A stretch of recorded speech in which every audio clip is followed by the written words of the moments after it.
नमस्कार. पुढारी कस्तुरी क्लब तर्फे आजच्या लाईव्ह सेशन मध्ये तुम्हा सगळ्यांचं खूप खूप स्वागत.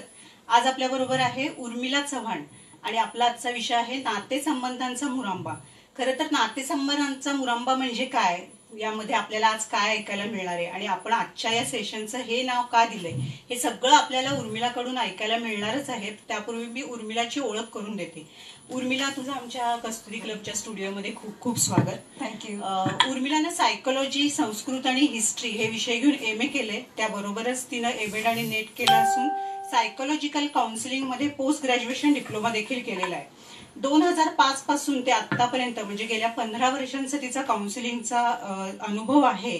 याबरोबर हार्टस्ट्रिंग काउन्सिलिंग सर्व्हिसेस ही तिची स्वतःची फर्म आहे आणि आता ती पोद्दार इंटरनॅशनल स्कूलमध्ये काउन्सिलिंगचं काम करत आहे. त्यानंतर कोल्हापूरमधल्या बऱ्याच शाळांमध्ये तिने टीचर्स, पेरेंट्स आणि स्टुडंटना सुद्धा काउन्सिलिंग दिलेलं आहे. आणि आज आपल्या स्टुडिओमध्ये ती आपल्याशी मस्तपैकी गप्पा मारायला आली आहे आणि आपल्या जवळच्या नात्यांविषयी आज ती आपल्याला असं काही सांगणार आहे की जेणेकरून आपल्याला असं वाटेल की ते आपल्याबद्दलच आहे. तर आता ती नेमकं काय सांगतेय ते आपण ऐकूया आणि आजच्या सेशनला सुरुवात करूया. काय सांगशील उर्मिला? पहिल्यांदा मी थँक्स म्हणेन पुढारी, कस्तुरी दोघांनाही, की ज्याच्यामुळे ही सुरेख संधी मला मिळते आपल्यासारख्या सगळ्या मैत्रिणींच्या जवळ यायची.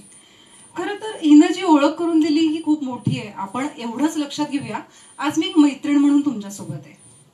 तर आज मगाशीच आम्ही बोलत होतो तेव्हा दीपा मला म्हणत होती की उर्मिला, अगं काउन्सिलिंग म्हणजे काय? खूप वेळा तिच्या मैत्रिणी विचारतात किंवा त्याबद्दल काही गैरसमज आहेत, तर तू थोडंसं सांगशील का नेमकं काउन्सिलिंग म्हणजे काय? तर मग म्हणलं चला आज थोडंसं मैत्रिणींनो मी तुम्हाला सुरुवातीला काउन्सिलिंग म्हणजे काय हे थोडंसं सांगेन. म्हणजे तुम्हाला काही जर अडचणी असतील किंवा त्याबद्दल अनिशंका असतील तर नक्की तुम्ही मेसेज करा. आम्ही मेसेजची वाट बघतोय. तुम्हाला असं कधी जाणवतं का की खूप ताण आलाय किंवा निराशा वाटतेय? एखाद्या प्रश्नामध्ये आपण गुरफटत चाललोय, खूप गुरफटत चाललोय आणि त्याच्यातून बाहेर येत नाहीये, किंवा आपण एक्झॅक्टली म्हणू की लो वाटतंय. अशा सगळ्या गोष्टींच्या संदर्भात एकतर आपण मैत्रिणी बघा नेहमी शांत राहतो, किंवा दुसरा मार्ग काय तर कोणाला तरी सांगणार, मित्र, मैत्रिणी किंवा आणि कोणाला. मग तरी सुद्धा काय होतं, याचं परमनंट सोल्युशन मिळतं असं नाही. तर अशा वेळी मैत्रिणींनो काउन्सिलर कामाला येतो. नेमकं काउन्सिलिंगच्या बद्दल काही आपण असं म्हणूया वेगळे समज, गैरसमज आहेत. म्हणजे मला काय वेळ लागले का असं खूप जण विचारतात जेव्हा काही सायकियाट्रिस्ट केसेस रेफर करतात, किंवा बाहेर आणखी काही मैत्रिणी दीपा रेफर करतात बघ, त्यावेळेला पहिला प्रश्न असतो, नाही बाबा आपण काही काउन्सिलिंग कडे जायचं नाही. तर हा जो भाग आहे हा आपण आधी लक्षात घेऊया की सर्वसामान्य म्हणजे पूर्ण नॉर्मल लाईफ जगणाऱ्यांसाठी काउन्सिलिंग असतं. याच्यामध्ये दुसरा महत्वाचा भाग तुला माहितीये बघ दीपा, की ट्रीटमेंट काही नसते. काउन्सिलर कोणत्याही पद्धतीची मेडिकल ट्रीटमेंट देत नाही, म्हणजे गोळ्या, औषधं असं काही नाही. याच्यात वेगवेगळ्या थेरपीज असतात. जे काही येणारे प्रश्न आहेत, समस्या आहेत त्याच्याविषयी, तर त्याविषयी वेगवेगळ्या थेरपीज वापरल्या जातात. त्यानंतर याच्यातून हे नक्की आहे की समस्येतून बाहेर पडायला मदत केली जाते. म्हणजे एक लक्षात घे, काउन्सिलर म्हणजे कोणी गावचा पाटील नाहीये की जो पुढे बसलाय आणि चला आता ज्ञाननिवाडा करतोय किंवा मार्गदर्शन करतो. सल्ला आणि मार्गदर्शन याच्यातही फरक आहे, आपल्या सगळ्यांना हे माहिती आहे. त्यानंतर सगळ्यात महत्वाचं, आम्ही सगळे काउन्सिलर्स APAच्या अंडर काम करतो. APA काय आहे तर अमेरिकन सायकोलॉजिकल असोसिएशन. त्याचे स्वतःचे काही रूल्स आहेत जे आम्ही सगळे लोक फॉलो करतो. त्यात बरेच आहेत पण मी नक्की एक सांगेन, तो म्हणजे कॉन्फिडेन्शियलिटी. समज आता तुझा एखादा प्रश्न आहे किंवा काही अडचण आहे आणि तू जर माझ्याकडे काउन्सिलिंग म्हणून येतेस तर तुझी सगळी माहिती माझ्याकडे असेल, पण नक्कीच मी ते दुसऱ्याला सांगणार नाही. ओके, लक्षात आलं? तर हा काउन्सिलिंगच्या प्रोसिजरचा एक महत्वाचा भाग आहे. मग हा समुपदेशक होतो कसा? तर महत्वाचं म्हणजे यामधलं शिक्षण, अर्थात पोस्ट ग्रॅज्युएशन, ज्याचं सायकोलॉजीमध्ये आहे. त्याच्या पण वेगवेगळ्या ब्रांच आहे, पण मी इतकं डिटेलात जात नाही. क्लिनिकल काउन्सिलिंग आहे, इंडस्ट्रियल आहे, काउन्सिलिंग सायकोलॉजी आहे. तर पोस्ट ग्रॅज्युएशन झालेलं असतं, ज्याला आपण मास्टर्स म्हणतो. हे झाल्यानंतर काही डिप्लोमा झालेले असतात, त्याच्या टेक्निक्स पूर्ण शिकलेले असतात हे लोक.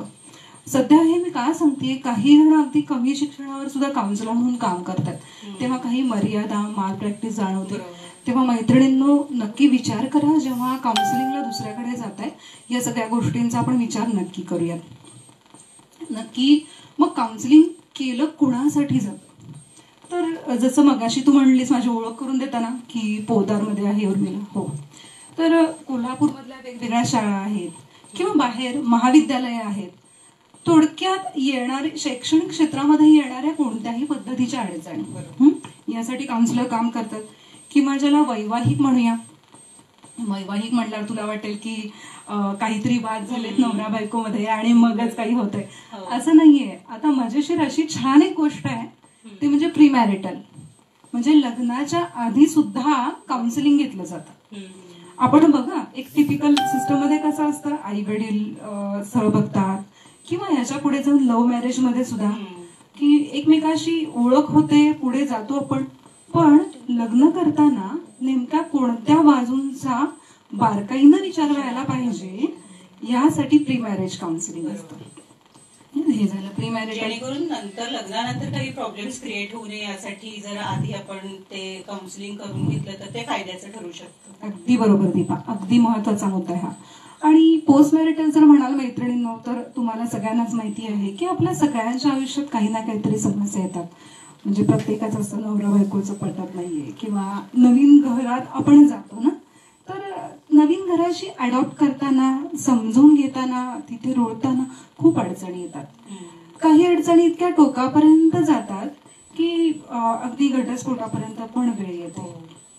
तर इथेपर्यंत ही वेळ येऊ नये किंवा जर आली असेल तर समुपदेशकाला भेटणं कधी चांगलं. तू ऐकलं पण असेल बघ, कोर्टामध्ये काउन्सिलर्स असतात.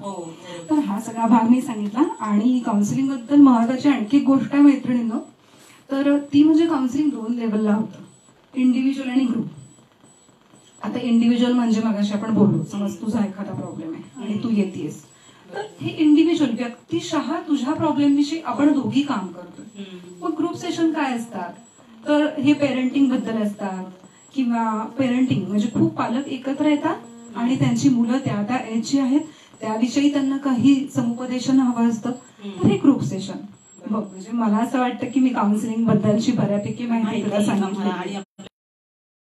काउन्सिलिंग म्हणजे विषयाकडे वळू. ओके, नक्कीच.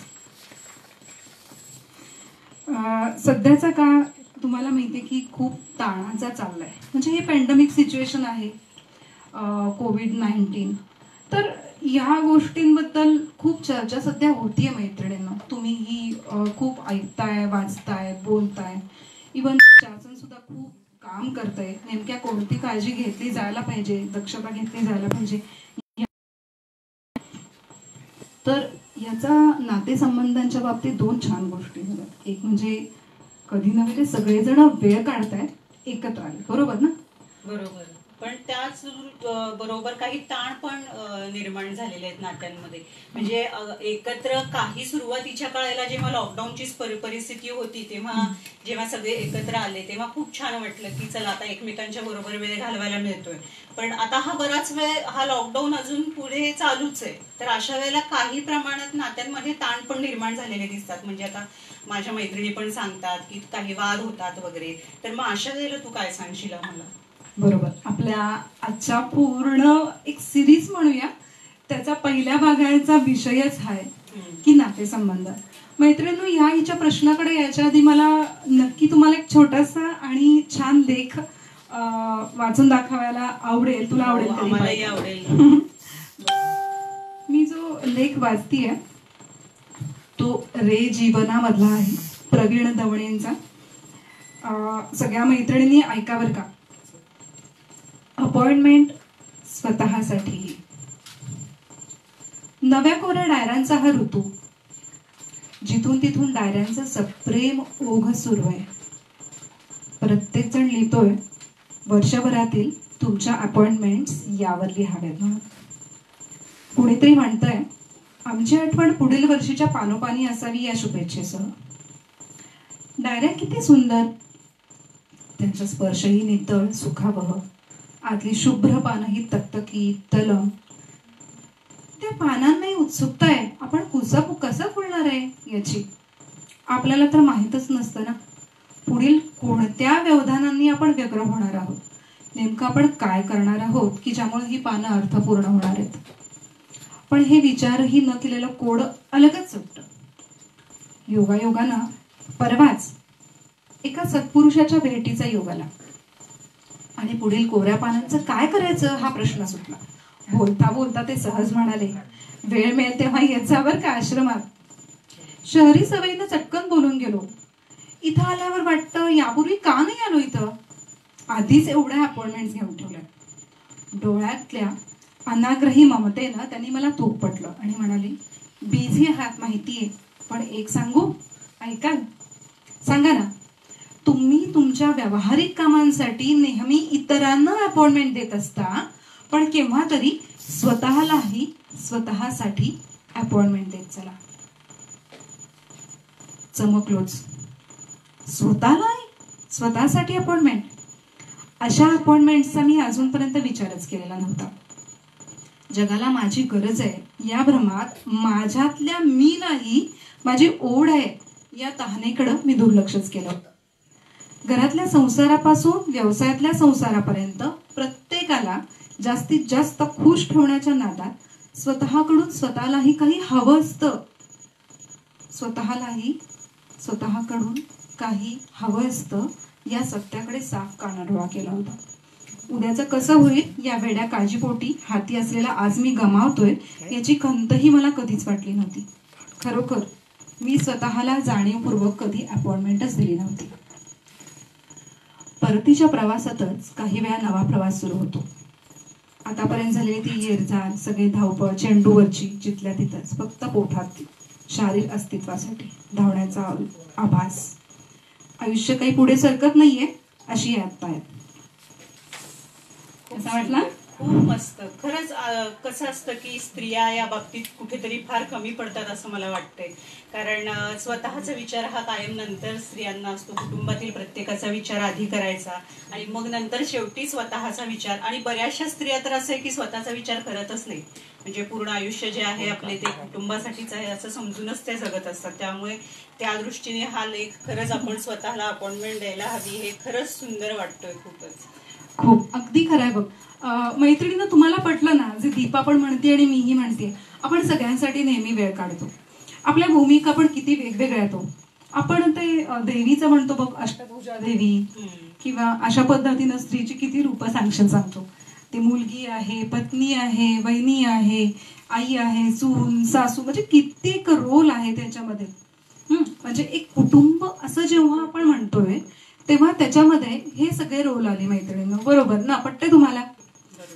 तर याच्यात एक्सटेंडेड फॅमिली पण असते माहितीये काय? सांग. एक्सटेंडेड फॅमिली म्हणजे आपण असं म्हणूया कुटुंबातले सोडून रक्ताची नसलेली पण आपली नाती. बरोबर. उदाहरणार्थ आपले मित्र मैत्रिणी आहेत, शेजारी आहेत, सहकारी आहेत, अगदी काही आपल्याला अडीनडीला सुद्धा आधी शेजारी येतात. बरोबर ना? हे पण आपली एक पद्धतीची फॅमिलीच आहे. तर ही नाते सगळी सांभाळणं ही खूप मोठी कसरत असते. तर याला आपण तारांबळ म्हणतो बघ. खरंच बायका नेहमी शब्द वापरतात, माझी ना खरंच तारांबळ उडाली अगदी. तर मैत्रिणींनो, या कुटुंबाच्या विषयीचीच एक गंमतशीर ऍक्टिव्हिटी आपण करणार आहे. तयार आहात सगळ्या? बघा, आपल्याला काय करायचंय. दीपा तयार आहेस? हो. हा, आपल्याला काय करायचंय तर मी काही छोटे छोटे छोटे प्रश्न तुम्हाला विचारेन. तर त्या प्रश्नांची उत्तर हो किंवा नाही मध्ये आहेत. जर तुमच्या प्रश्नाचं उत्तर हो असेल तर होच्या रकान्यात एक आकडा लिहून ठेवा. थोडक्यात माझे प्रश्न विचारून झाले की आपल्याला एकूण संख्या मोजायची. हो मध्ये किती येतात आणि नाही मध्ये किती येतात. चालू करूया दीपा? हो. बघा, मी प्रश्न सगळ्यांनी घेतले वही आणि पेन हातामध्ये. आता प्रत्येक प्रश्न जेव्हा उर्मिला विचारेल तेव्हा त्याचं उत्तर तुम्ही फक्त हो किंवा नाही एवढंच लिहायचंय आणि ते नोंदवून ठेवा. कारण मी तुम्हाला तर काही विचारू शकत नाही, पण तुम्हाला त्याचं उत्तर मिळणार आहे. मी सांगणार आहे या प्रश्नांच्या शेवटी. बघा, माझा पहिला प्रश्न आहे, तुम्ही प्रत्येक व्यक्तीशी हितसंबंध जोडताना समोरील व्यक्ती ही सर्व गुण संपन्न नसते हे लक्षात घेता का? लक्षात येतं ना दीपा? हो. बघा दुसरा प्रश्न आहे, मनात काही स्वार्थी हेतू ठेवून तुम्ही दुसऱ्यांशी म्हणजे इतरांशी कुणाशी काही नातेसंबंध तयार करता का, नाते ठेवता का? पुढे जाऊया. तिसरा प्रश्न आहे, दुसऱ्याच्या घरावर दगड मारताना आपणही काचेच्या घरात राहतो हे न विसरता तुम्ही तुमच्या नातेवाईकांशी आणि मित्रमंडळींशी वागता का? बरोबर. माझा पुढचा प्रश्न आहे, आपली नाती टिकवून ठेवण्यासाठी तडजोड, त्याग आणि समजुतीची जरूर नाही असं तुम्हाला वाटतंय का? पुढचा प्रश्न आहे, इतरांशी बोलताना हातचं राखून बोलता का किंवा वागता का? फक्त बोलता का नाही, वागता का? बरोबर. पुढे, भावना विवशतेच्या निकषावर तुमची सर्व नाती तपासून व पारखून पाहता का? मैत्रिणींनो लिहिताय ना, हो किंवा नाही? पुढचं आहे, तुम्ही तुमच्या नातेवाईकांकडून आणि मित्रमंडळीकडून काही अपेक्षा न बाळगता हितसंबंध जोडता का? माझा पुढचा प्रश्न, कोणतंही नातं हे वस्तुनिष्ठ दृष्टिकोनातून पाहता का? वस्तुनिष्ठ दृष्टिकोन म्हणजे ऍज अ थर्ड पर्सन, काहीतरी घडतंय तर एक तिसरी व्यक्ती म्हणून त्याच्याकडे तुम्ही बघू शकता का?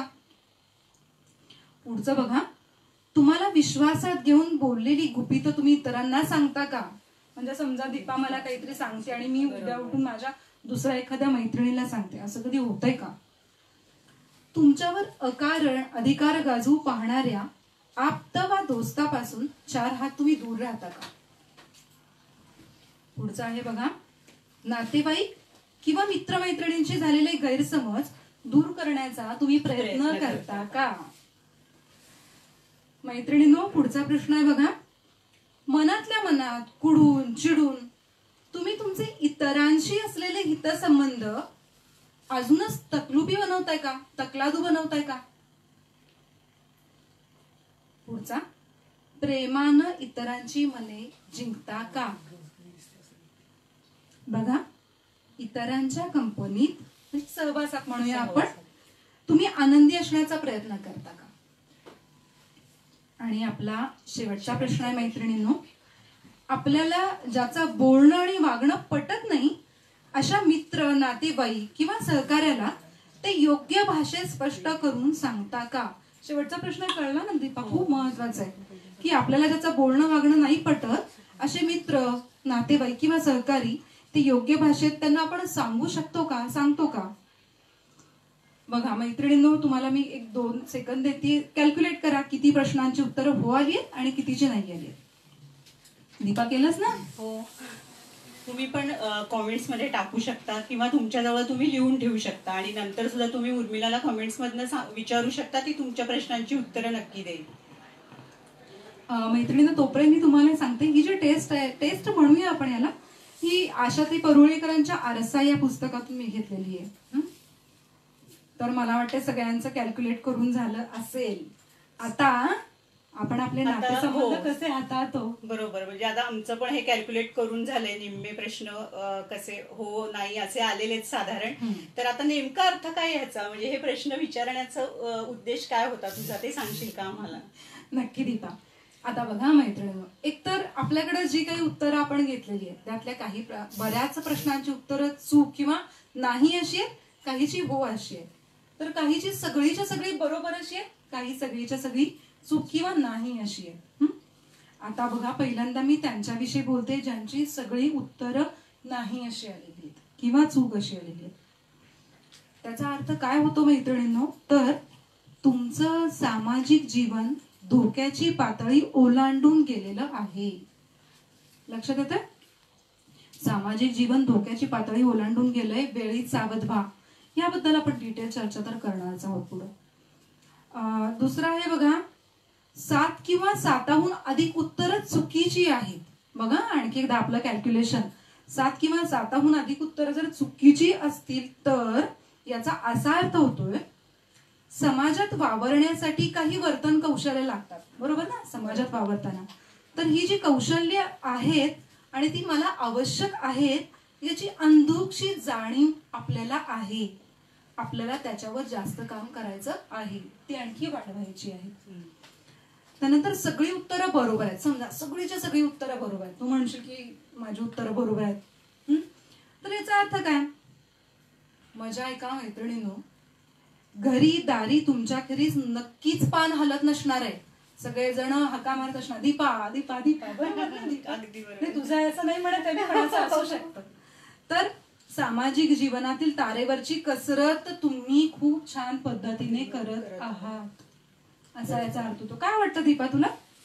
खूप सुंदर. म्हणजे ही एक म्हणजे आपलं आत्मपरीक्षण करण्याची ही एक छान पद्धत आहे.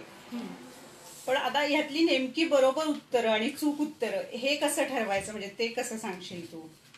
आता हे बघ, याच्यात बरोबर किंवा चूक हा भाग नाहीये. आपल्यात काही कौशल्य नक्कीच विकसित करावी लागतात, डेव्हलप करावी लागतात, बरोबर ना.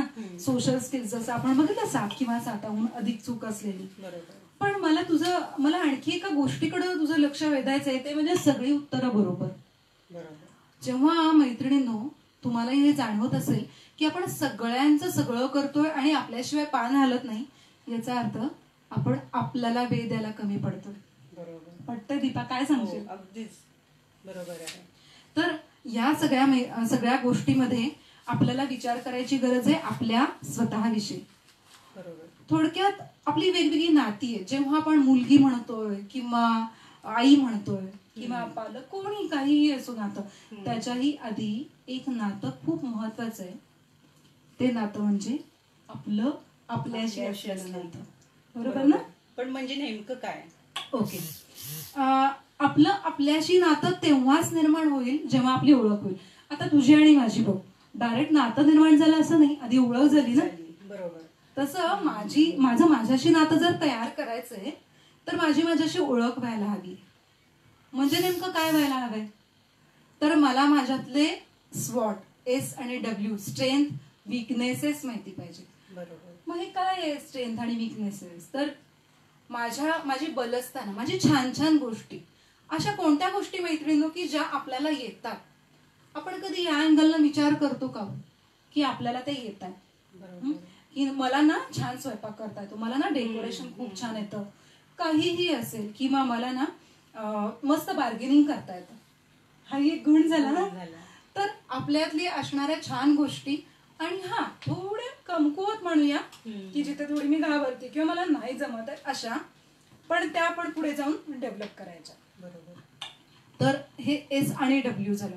तुम्ही माझ्या बऱ्याचशा मैत्रिणी ज्या आहेत आता, ज्या लाईव्ह बघतायत, त्या कॉलेज गोईंग पण आहेत मला माहितीये, काही इंजिनिअरिंगला पण असतील, त्यांना ही संकल्पना नक्कीच माहिती असेल. स्वॉट अनालिसिस, त्यांचे वर्कशॉप पण होतात याबद्दल. तर आपण SWOT एवढ्या मोठ्या सगळ्या गोष्टीकडे न जाता एस आणि डब्ल्यू कडे बघणार आहे. आणि मैत्रिणींनो, याबद्दल मी तुम्हाला एक छोटासा होमवर्क देणार आहे. चालेल ना दीपा? हो, अगदी. आपल्या मैत्रिणी नक्कीच करतील. अगदी. आणि याच्यातून काय करणार आहे मैत्रिणींनो? पहिला टप्पा आपलं आपल्याशी नातं डेव्हलप करणार आहे. तर आपल्याला आज घरी काय करायचंय, आपल्याकडे वेळ आहे बरं का दुसऱ्या भागापर्यंत. तर त्याच्यापर्यंत आपल्याला काय करायचंय, आपले स्ट्रॉंग पॉइंट, स्ट्रेंथ म्हणूया, आपल्याला येणाऱ्या छान गोष्टी त्याची यादी करायची आणि आपल्यातली कमकुवत स्थानं की मला थोडंसं हे जमत नाहीये, तर याबद्दल आपण लिस्ट करणार आहे. त्यानंतर आणखी आपल्याला स्वतःबद्दल काय माहिती पाहिजे सांग? तर भावना, इमोशन्स. म्हणजे कुठलंही तू उदाहरण घे. आता सर्वसाधारण उदाहरण बघ, सध्या जे चाललंय तेच मी सांगते. नवीन नवीन पदार्थ, युट्यूब काही बघून आपण करतो अगदी खपून आपल्या मैत्रिणी ना खूप सुंदर करतात खरंच. तर ते करतो आणि सगळ्यांच्या समोर ठेवतो, नवऱ्यालाही देतो, आणि ते दिल्यावर सुद्धा नवरा आपला गप्पा खातोय शुद्ध कोल्हापुरी भाषेत. आणि आपण असं बघत राहतो, अरे सांग ना आता तरी, अरे सांग. हा बघत नाही. मग शेवटी आपण असं जरासं असंच काय कसा झालाय असं आपण विचारतो. नेमकं आपल्याला काय वाटतंय? आपल्याला राग आलाय, दुःख झालंय, खिन्न झालोय. भावनेचे वेगवेगळे पदर असतात. नेमकं काय आपल्याला होतंय हे आपल्याला समजतंय का? तर याचा विचार करणं पण तेवढंच गरजेचं आहे. आपल्याला काय वाटतंय, व्हॉट आय फील, याचा विचार करणं आपल्याला गरजेचं आहे. त्यानंतर आपली शारीरिक स्थिती, की आपल्या सगळ्या मैत्रिणींना सकाळी काय किती वाजता उठतात. आता हे रुटीन मी नाही सांगत, मैत्रिणी लगेच मेसेज चालू करतील, अगं तू 6 म्हणलीस, आम्ही 5ला उठतो, आम्ही 4ला उठतो. आपल्या दिवसभराचं सगळं रुटीन चालू असतं. आपली शारीरिक स्थिती नेमकी काय आहे ते आपण बघतोय का, याची जाणीव आपल्याला आहे का? किंवा आपल्याला मैत्रिणींनो या भागाविषयी माहिती आहे का? मी अगदी आता अचानक आठवला आणखी एक मुद्दा, तो सांगते. PMS, प्री मेन्स्ट्रुअल सिंड्रोम, म्हणजे आपल्याला आपले मेन्स्ट्रुअल सायकल यायच्या काही दिवस आधी भावनिक चढउतार होत असतात. याची कल्पना आपल्याला आहे का? आपण उगाच रडतो, उगाच दुःखी होतो, किंवा असं होतं का ग दीपा? नॉर्मली आपल्या सगळ्यांनाच होतं, असं सगळ्यांनाच होतं. तर मग ते हाताळायचं कसं? तर हे आपल्याला समजायला. आणि बरेचदा असं पण वाटतं की कुणाला काही काळजीच नाही आपली, असं पण होत राहतं की आपला कोणी विचार करत नाही, असाही कधीतरी विचार येतो मनात. अगदी अगदी. किंवा एकटं वाटतं, खूप एकटं वाटतं की सगळ्यांच्यात आपण असतो, नवरा आहे आणि सगळे करत पण असतात बरं का आपल्यासाठी, किंवा छान चाललेलं पण असतं, पण कधीच असं एखादी संध्याकाळ उजाडते किंवा सकाळी असंच उठल्यावर नको, आता काही नको, मग आपण उठसूट चिडचिड पण करायला लागतो. बघ नवरा वैतागतोय ना, काय झालंय तुला, काय चिडचिड करायला लागलीस? किंवा मुलं पण म्हणतात, आई तुझं नेहमीच झालंय ग, गप्प बस जरा, किती चिडचिड करते. नेमकी का चिडचिड होतीये ते कळत नाही आपल्याला, असंही होतं बरेचदा. अगदी बरोबर. ह्याच मुद्द्यावर आपण बोलतोय दीपा, की आपल्याला आपल्या भावना कळणं, आपली शारीरिक स्थिती काय कळणं, आणि जर जेव्हा कळेल तेव्हा आपण त्याच्यावर मार्ग काढणार आहे ना. तर हा एक भाग आहे. शिवाय आपल्या आवडीनिवडींच्या बद्दल बोलायचं झालं तर एखादी, आता आपण दुकानात गेलो, नवरा म्हणतो घे काहीतरी, किंवा कोणी असं घे याच्यातलं, म्हणतो नाही तुम्ही सांगा ना. आपल्याला आपल्या आवडीचा रंग, आपल्याला नेमकं काय आवडते, ह्या गोष्टीची तेवढीच कल्पना असायला हवी ना. तर आवडीनिवडी आपल्याला माहिती असणं गरजेचं आहे. आपली मतं काय आहेत या सगळ्यामध्ये, हेही महत्वाचं आहे, की मला नेमकं एक्झॅक्टली काय वाटते. म्हणजे आता जर समज कोणी आपल्याला काही विचारतंय आणि तू जर मत तुझं म्हणतेस, तर मी तेच मत माझं आहे म्हणून नाही शिकणार ना. मी विचार करेन आणि मग मी सांगेन, हा दीपा मी तुझ्याशी सहमत आहे, किंवा नाही तुझं ऐकलं मी, पण माझं मत थोडंसं वेगळं, बरोबर ना. आपल्या स्वतःच्या मतांची जाण असणं. त्यानंतर मैत्रिणींना तुम्हाला अगदी जाणवतं का की आपल्याला सगळं छान येत असतं, पण आपल्यात एक प्रकारचा कॉम्प्लेक्स असतो, गंड म्हणतात बघा ज्याला मराठीत. इन्फिरिटी सुपेरियरिटी ऐकलंच दीपा? हो.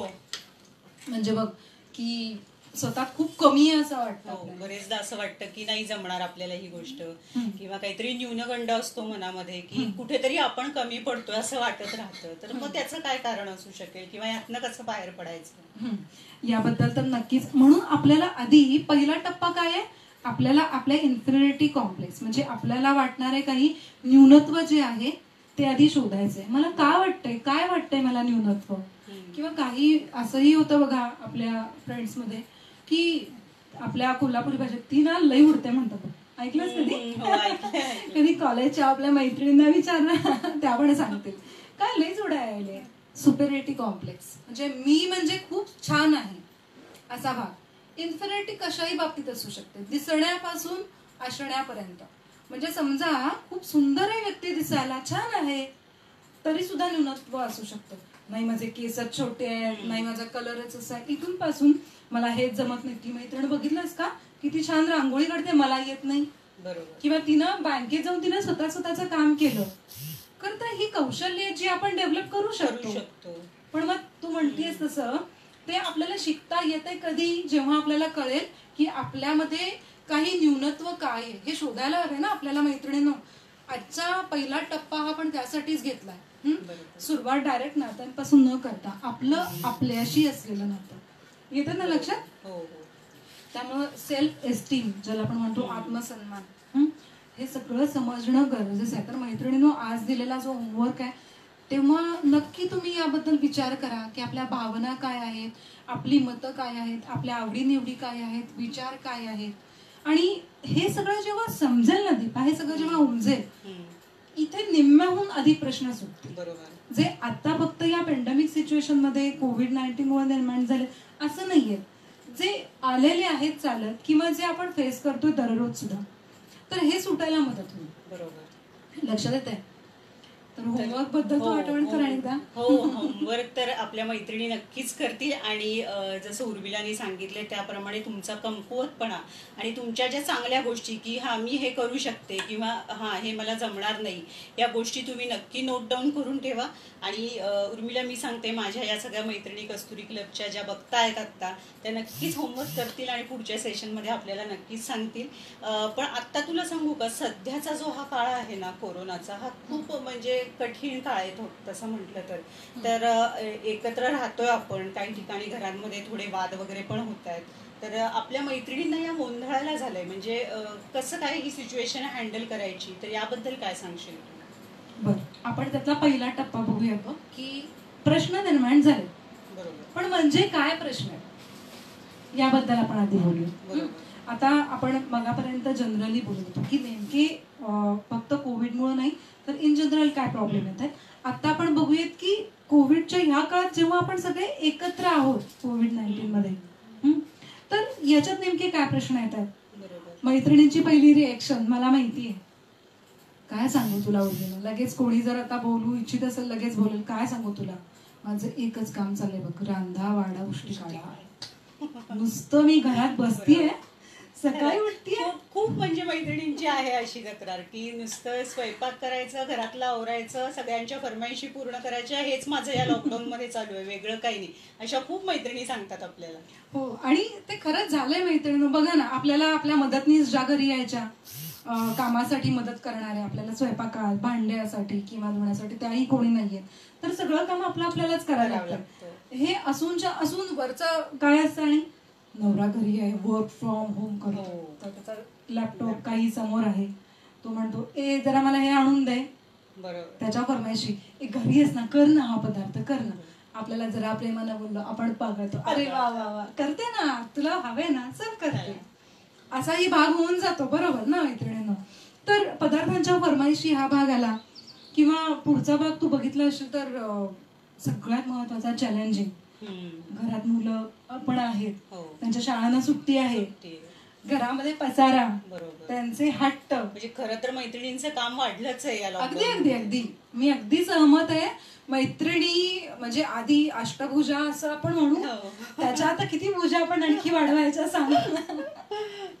तर मुलं एक तर घरामध्ये आहेत त्यामुळं त्यांचे हट्ट आहेत भांडणं आहेत त्याच्यातून मुलांची किंवा मतभिन्नता हा भाग तर अगदी साहजिक आहे. सोड हे असून त्यांचा अभ्यास घेणं कारण शाळा जरी बंद असल्या मैत्रिणींना तरी तुम्हाला माहितीये की मुलांचा अभ्यास घ्यावा लागतो. आणि अर्थातच माझा तरी आतापर्यंत अनुभव आहे की बहुतांशी आई अभ्यास घेतात किंवा त्यांची ती एक जबाबदारी आहे असं त्याही मानतात आणि त्याही पूर्ण करतात. तर हाही एक भाग झाला. आणि महत्वाचं म्हणजे हे सोडून घरात वेगवेगळे वाद होत आहेत. वेगवेगळे वाद म्हणजे कोणत्या पद्धतीचे की फक्त मी नवऱ्याबरोबर आहे असं म्हणत नाही. वाद कुठले असू शकतात अगदी सासू सासऱ्यांबरोबर असणारी मतभिन्नता मुलांच्या बरोबरचे मैत्रिणींच्या बरोबरचे सहकाऱ्यांच्या बरोबरचे असे वेगवेगळे वाद त्यामध्ये असू शकतात. हे असून की वर्क फ्रॉम होम याच्यामध्ये सुद्धा काही अडचणी आहेत बरोबर ना. वर्क फ्रॉम होम मध्ये सुद्धा उदाहरणार्थ बघ आता परवाची तुला एक मज्जा सांगते काय. आम्हा सगळ्यांचा एक वेबिनार होता. आम्ही असे इतकी म्हणजे वाट बघत होतो ना खूप वाट बघत होतो अरे कधी एकदा तो दिवस उजाडतोय आणि कधी एकदा तो वेबिनार आपला सुरू होतोय. आणि त्या दिवशी नेमकं वेबिनार सुरू व्हायच्या आधी माझ्या मैत्रिणीचा फोन आला. इतकी चिडलेली एवढी वैतागलेली उर्मिला माझ्या मुलांनी काय केलं माहितीये का. म्हणलं ग काय झालं हे सगळं राहू दे तू मला सांग की नेमकं काय झालंय आणि आता वेबिनार साठी 5 मिनिटं राहिली. मला म्हणते शुद्ध कोल्हापुरी भाषेत काय बोमलाला वेबिनार करते आता. का ग माझ्या लेकानं सकाळ सकाळी उठून कुठला तरी गेम डाउनलोड करून ठेवला आणि माझा सगळा डाटा संपवला. आता वरून बॉसच्या पडणाऱ्या शिव्या वेगळ्या की आता काय करायचं ही एक स्थिती वेगळी असतेच ना. तर हे सगळं बघ बोलताना किंवा ऐकताना सुद्धा एक दमछाक व्हायला होतं. काय म्हणणं आहे तुझं याबद्दल? अगदी बरोबर आहे आणि खरंच टेन्शन येतं अशा वेळेला. आणि अशी बरेचदा सिच्युएशन असते की घरातल्यांची एखादं काहीतरी त्यावेळेला फरमाईशी म्हणजे काहीतरी गरज असते, तेव्हाच आपल्याला बाहेरचं पण काम असतं, किंवा अगदीच सांगायचं झालं तर 2 मुलं घरात असतील तर एखाद्याची एक फरमाईश असते, दुसऱ्या मुलाची दुसरी फरमाईश असते. मग अशा वेळेला नेमकं काय करावं या गोष्टीचं खूप टेन्शन येतं, कारण एकतर आईला दोन्ही मुलं सारखीच असतात, ह्याचं ऐकावं की त्याचं ऐकावं असं होतं, आणि दोन्ही गोष्टी एका वेळेला करणं ते सुद्धा त्या सिच्युएशनला त्यावेळेला शक्य नसतं. त्यामुळे ही सगळी ना खरं सांगायचं तर तारेवरची कसरतच आहे उर्मिला. मला ऐकता आणि बोलता नाही. मैत्रिणींनो, खरंच तुम्हाला सगळ्यांना एकदा सॅल्यूट खरोखर की तुम्ही हे सगळं घरी बसून करताय एवढ्या पद्धतीनं. पण म्हणूनच आज आपण हे बोलतोय कसं हाताळायचं. पण नेमकं तू सांग मला, हे अशा म्हणजे आपण कारण बघितली काय होतं नेमकं, पण मग बायका याबद्दल करतात काय सांग बघू.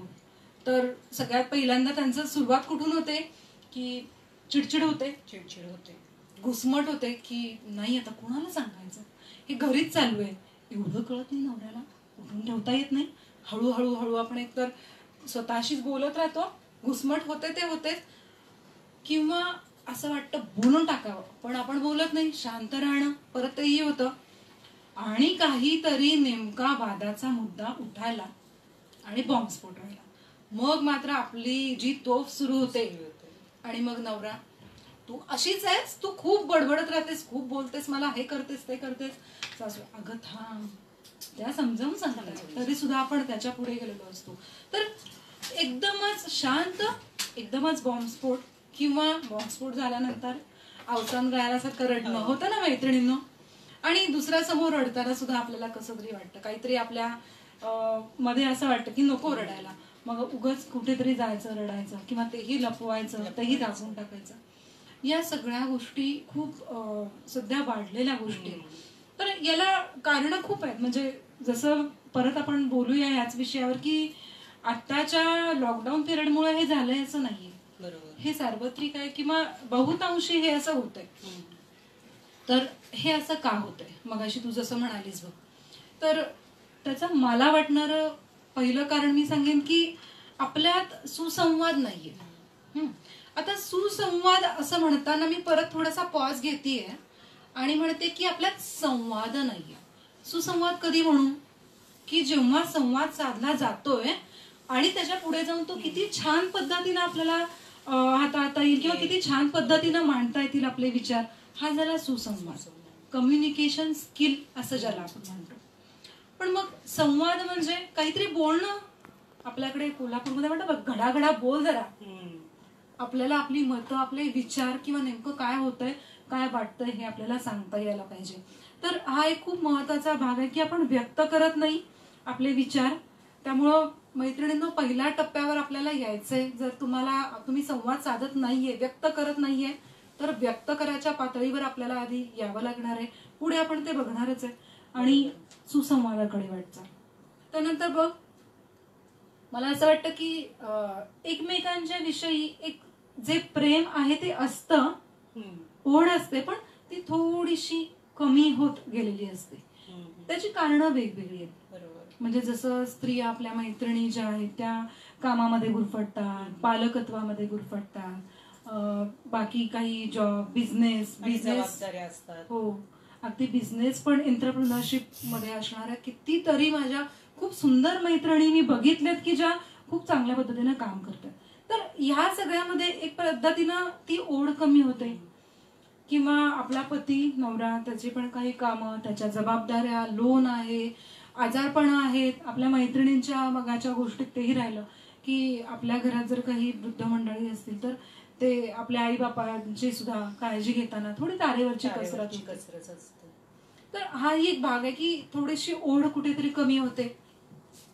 त्यानंतर तुला जाणवेल, कधी जाणवलंय का भाऊ, म्हणजे काही घरामध्ये थोडं दबलेलं वातावरण असतं.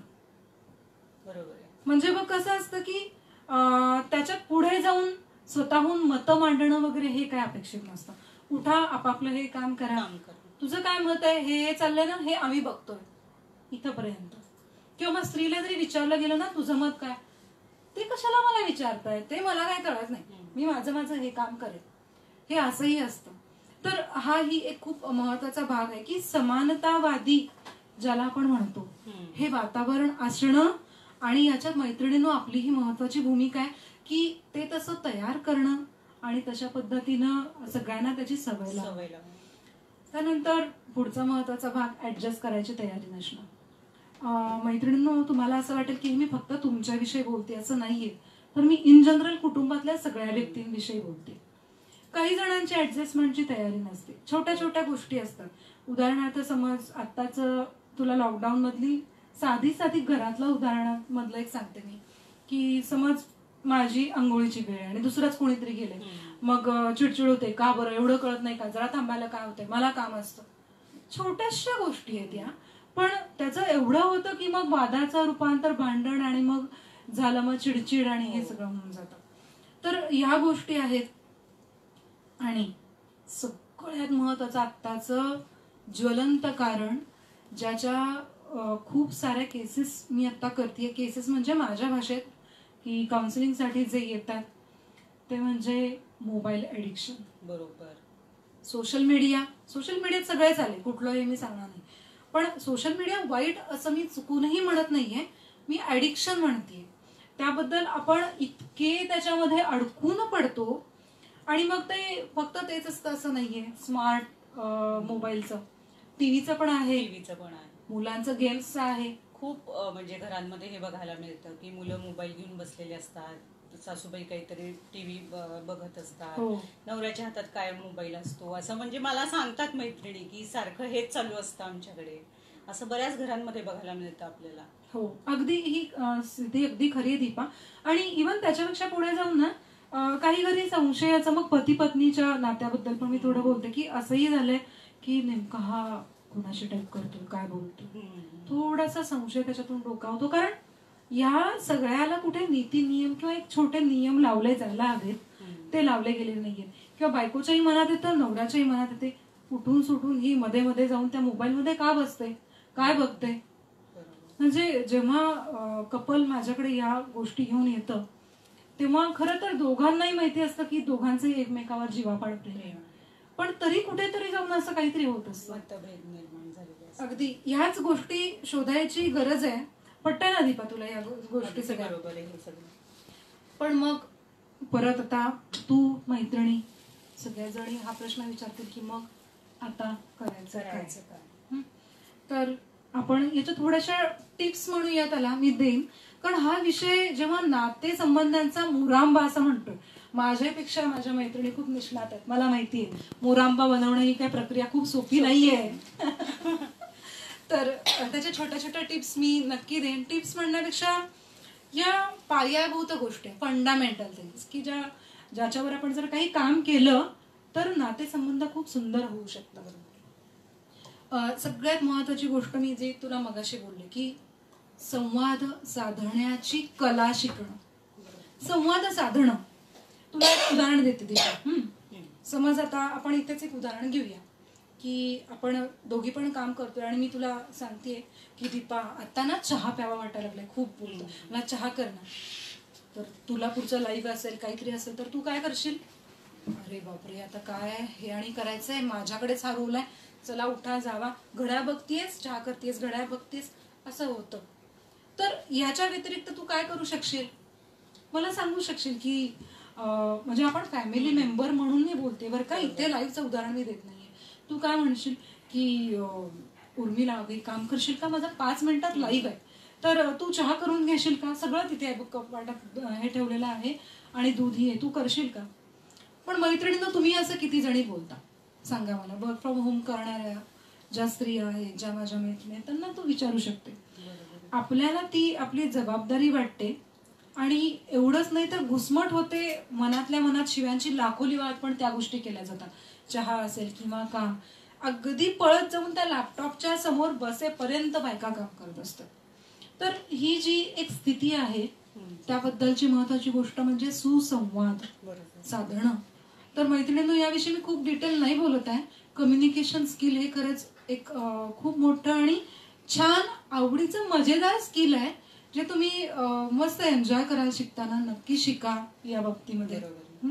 त्यानंतरचं महत्वाची गोष्ट मला वाटते बघ, ते म्हणजे एम्पथाइज करायला शिकणं, ज्याला आपण मराठीत परानुभूती म्हणतो. परानुभूती म्हणजे नेमकं काय तर एक टिपिकल उदाहरण याबद्दल बोललं जातं की दुसऱ्याचे चप्पल घालून बघणं, ते किती टोचतात, किती त्रास होतो. थोडक्यात दुसऱ्याच्या भूमिकेत शिरून बघणं. म्हणजे उदाहरणार्थ बघ, माझी एखादी कस्तुरीमधली मैत्रीण असेल जी कॉलेजला जातीये आणि तिला आई चिक्कार ओरडली आज भरपूर. ती आपल्या मैत्रिणीला पण सांग, आईने बघ लाख शिव्या दिल्या मला, असं टिपिकल तू बोलली ऐकली असेल. तर आईवर चिडून बसतो आपण किंवा कुठलंही. त्यावेळी आपण हा विचार करतो का की मान्य आहे आई चिडली, आई बोलली, पण आई काय बोलली यापेक्षा आई असं का बोलली, नेमकं काय झालं या बाबतीमध्ये, कारणं काय झालेली आहेत. जेव्हा आपण तिच्या अँगलनं हा विचार करायला लागू तेव्हा कळेल अरे खरं आहे आपलं थोडंसं चुकलं. समजा आपलं नाही चुकलेलं तर परत संवाद कौशल्य ते सांगायची कला आपल्याला जमायला पाहिजे की नाही असं नाहीये, की नाही असं मी नाही केलेलं. पण ती एक कौशल्याची गोष्ट आहे. आपण चिडून म्हणजे ब्लास्ट होतो एकदम. तर म्हणजे थोडक्यात इथे थोडासा विचार करायला हवा. म्हणजे दुसऱ्याच्या भूमिकेत शिरून तू म्हणतेस म्हणजे स्वतःला दुसऱ्याच्या जागी ठेवून विचार करायला हवा असं मला वाटतंय की आपण खरंच त्या व्यक्तीने असं का बोललं असेल आपल्याशी, किंवा मग खरंच आपलं चुकलंय का समोरच्या व्यक्तीचा गैरसमज झालाय. तर हा विचार करा म्हणजे आपण थांबून विचार करायला हवा. कुठलाही पोटतिडकीने निर्णय किंवा मनात राग न घेता विचार केला तर आपल्याला त्या प्रश्नाचं उत्तर सापडायला मदत होईल नक्कीच. अगदी परफेक्ट बोललीस. त्याला मला आणखी एक तुला टर्म सांगते मी, आता विषय निघालाच आहे तर. आपल्याला रिॲक्ट करायचं नाहीये तर आपल्याला रिस्पॉन्ड करायचं.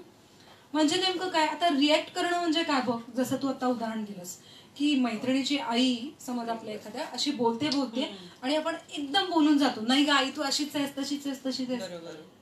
एखाद्या गोष्टीची तत्काळ आपण प्रतिक्रिया, तत्काळ जे बोलतो ती असते रिॲक्शन. मग रिस्पॉन्ड करायचं म्हणजे नेमकं आपल्याला काय करायचंय तर रिस्पॉन्ड म्हणजे आपल्याला शांतपणे थोडंसं थांबायचंय आणि विचार करायचंय. तुला सिग्नल थेअरी नक्कीच माहिती असेल, मैत्रिणी आपल्यालाही माहितीये 3 रंगांचे दिवे. मी इतकं डिटेल तुम्हाला नाही सांगत बसत, पण एवढं नक्की आहे की आपल्याला लगेच ग्रीन सिग्नल टाकायचं नाहीये, आधी रेड लावायचंय, लक्षात घ्यायचंय, थोडंसं थांबायचंय. जेव्हा आपण काही चिडून बोलू, काहीतरी चुकीचं बोलू असं वाटते त्यावेळेला थोडंसं थांबून झालं की मग आपण बोलायला म्हणजे ग्रीन सिग्नल लावायला हरकत नाही. लक्षात येते रिॲक्शन आणि रिस्पॉन्ड.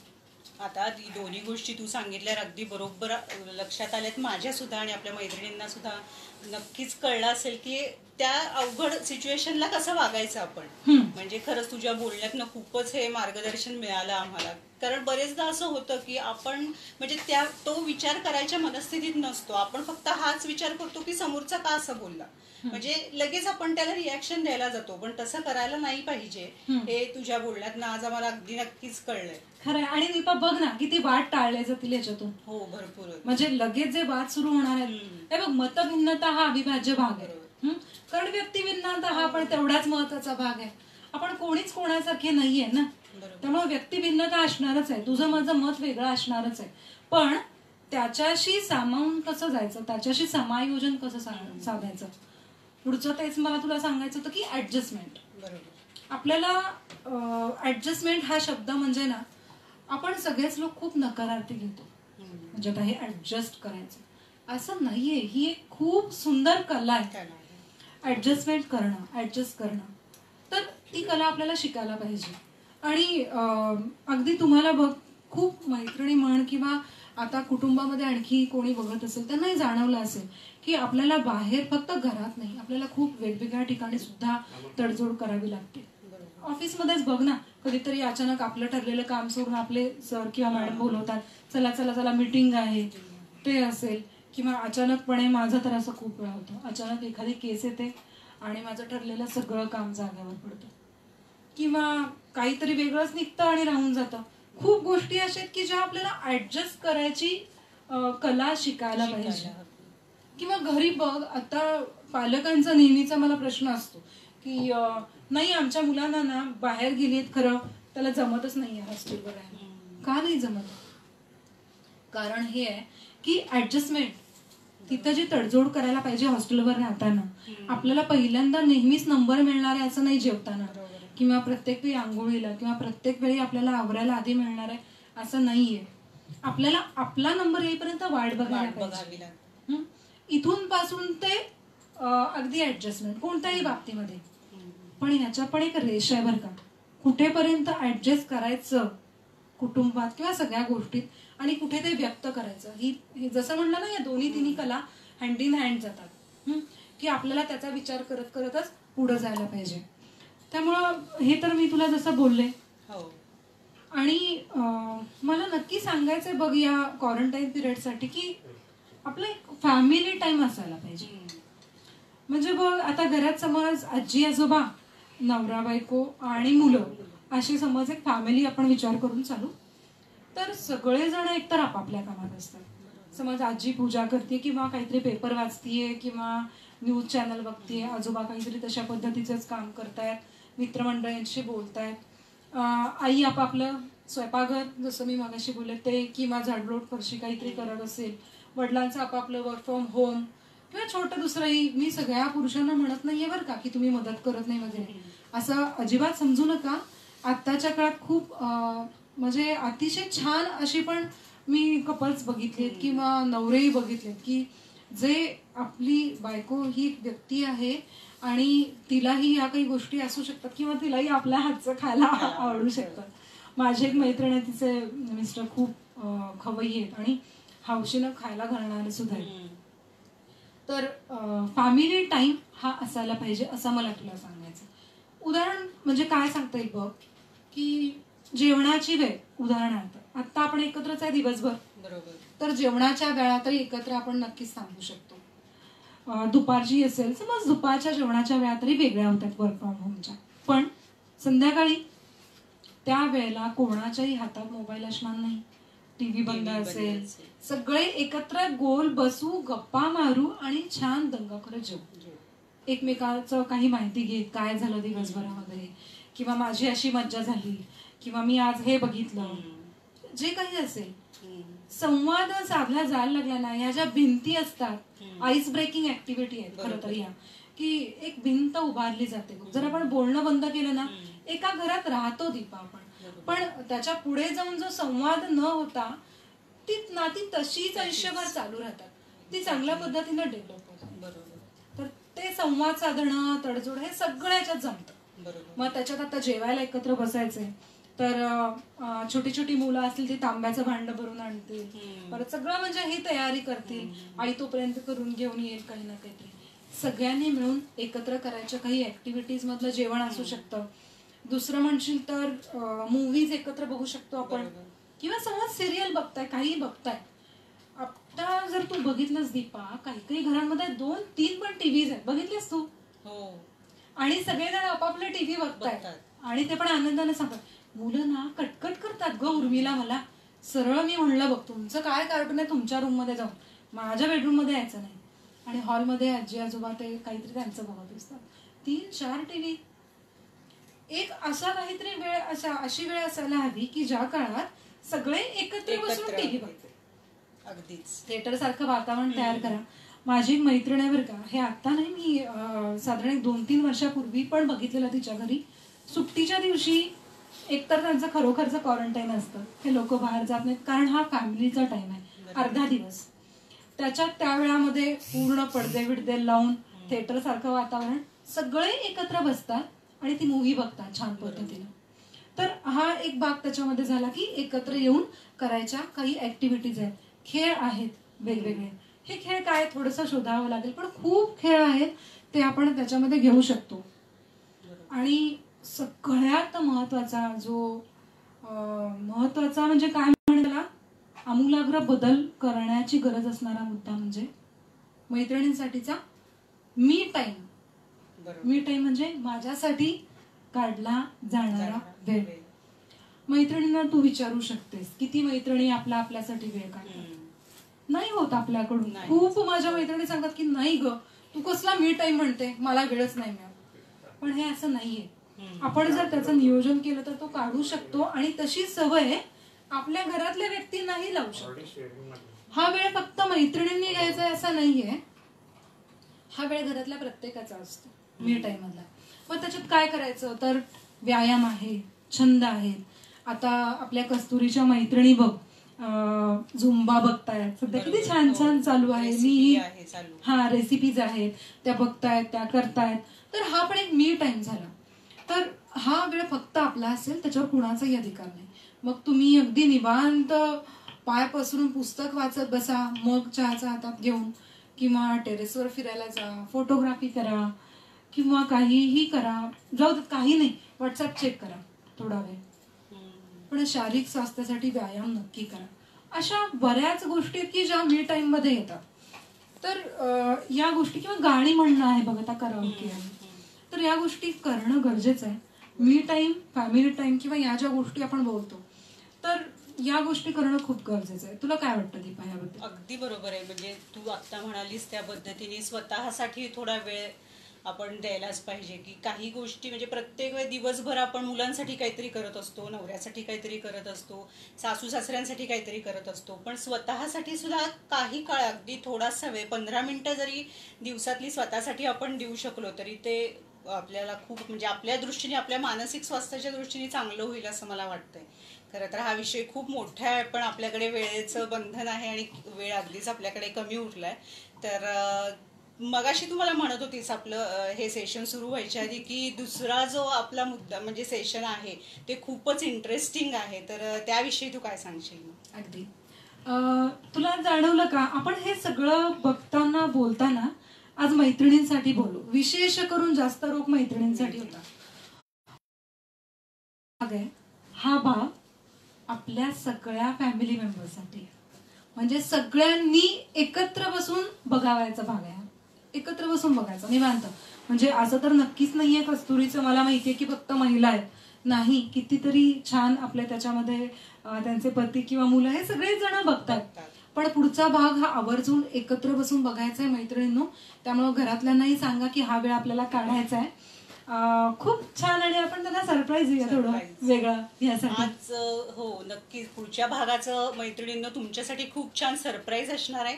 आज तुम्ही, आपण एखाद्या अवघड सिच्युएशन मध्ये कसं वागायचं याविषयी उर्मिलाने तुम्हाला मार्गदर्शन केलेलंच आहे. पुढच्या भागामध्ये तुमच्याशी कसं वागलं जाईल याविषयी सुद्धा थोडंफार आम्हाला नक्कीच सांगशील, आणि तू अजून काय सांगशील हे आमच्यासाठी खूप उत्सुकता आहेच.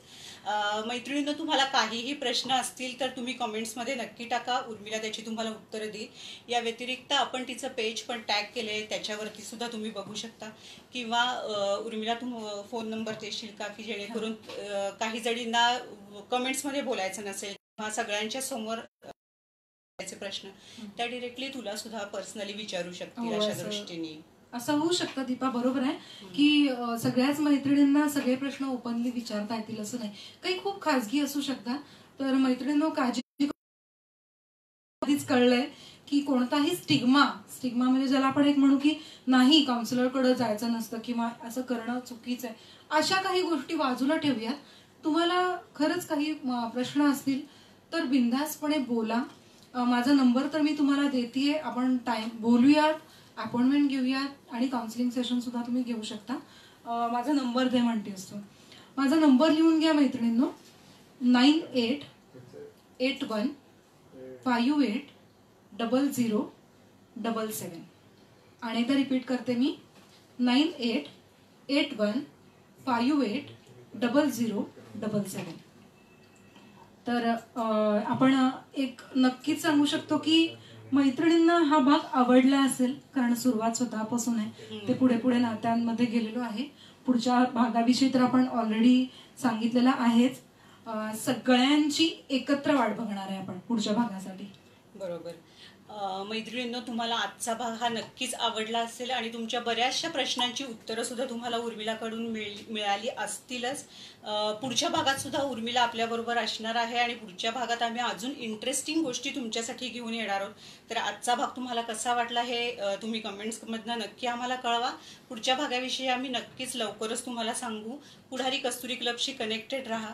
आणि उर्मिला, आज वेळात वेळ काढून तू आमच्या इकडे आलीस आणि आपल्या सगळ्या मैत्रिणींना मार्गदर्शन केलं, त्याबद्दल तुझे खूप खूप आभार.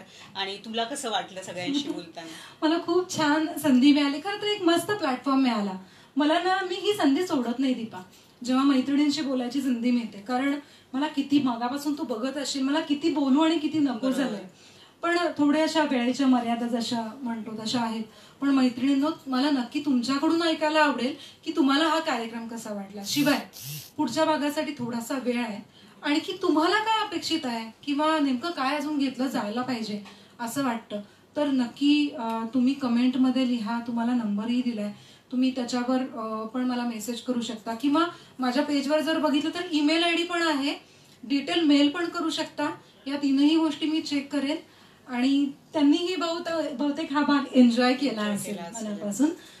पुढारी, कस्तुरी, तुम्हा सगळ्यांचं, दीपाचं सुद्धा खरं तर मी आभार मानते की इतकी सुंदर संधी मिळाली मला, दिली त्यांनी. आणि मैत्रिणींनो, असंच मस्त राहा, छान राहा, हसत राहा, घरी राहा आणि सेफ राहा. आणखी काय सांगणार, भेटूयात परत नक्की. कस्तुरी क्लबच्या पुढच्या लाईव्ह सेशनमध्ये सुद्धा आपण भेटणारच आहोत. त्याचबरोबर गुरुवारी रोहिणी पाटील यांचं आपलं हेल्थ विषयी मार्गदर्शन असणार आहे 4 वाजता. त्याच्यानंतर शुक्रवारी सुद्धा आपला एक एंटरटेनमेंट कार्यक्रम असणार आहे आणि शनिवारी आपण रेसिपी शो घेतोय. तर तुम्ही पुढारी कस्तुरी क्लब कोल्हापूर या पेजला सर्च करा, फॉलो करा आणि आमच्याशी कनेक्टेड राहा. तेव्हा पुन्हा भेटूच पुढच्या भागात. नमस्कार.